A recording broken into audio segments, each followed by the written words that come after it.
Hi, on Christmas night this year, I watched the world premiere public screening of Wallace and Gromit Vengeance Most Fowl.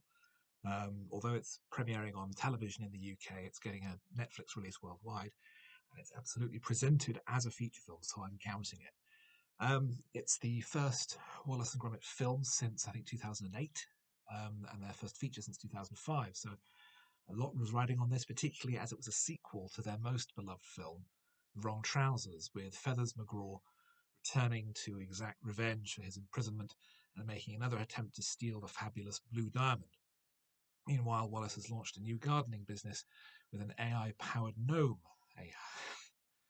called Norbot, which Gromit has not taken to.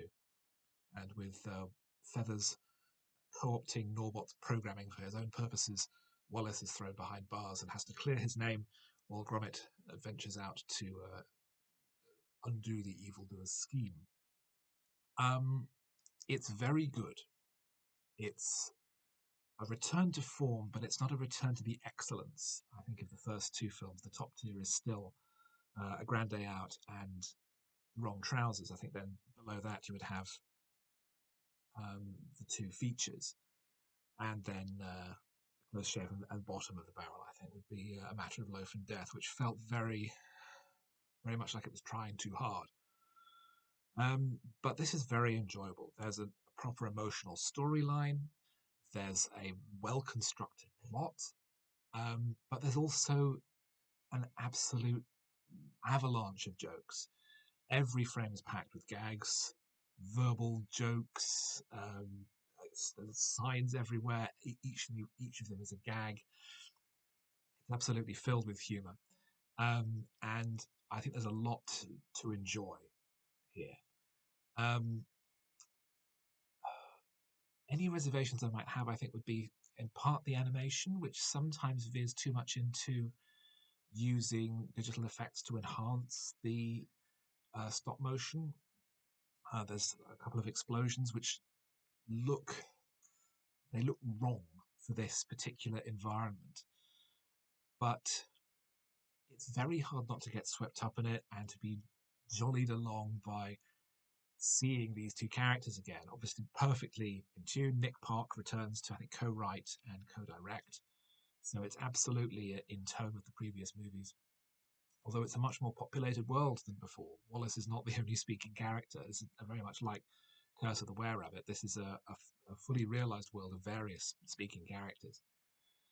But I liked it. I mean, it's not necessarily a film which is meant to stand up to deep scrutiny in terms of its thematic concept and analysis of its roots in Greek tragedy and that sort of thing. Is it entertaining? Yes. Is it funny? Yes. Is it as good as their earlier films? On average, yes. It's not as good as the top three, I would say, but it's certainly stronger than some of the more recent work. Feathers continues to be one of the great screen villains.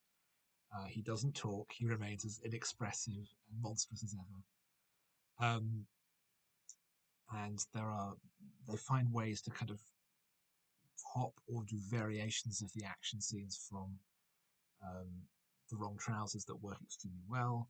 There's lots of gags about him being a penguin and the way that he disguises himself as a chicken that work really well. The voice work is very strong. Ben Whitehead takes over fully now from the late Peter Sallis as the voice of Wallace. And it's almost impossible to tell a lot of the time. Um, the the voice work is extremely strong throughout, I would say. Um, but overall, I enjoyed it a great deal. It was a lovely treat for Christmas. I'm sure that viewers all over the world will enjoy it when it is released on Netflix in January.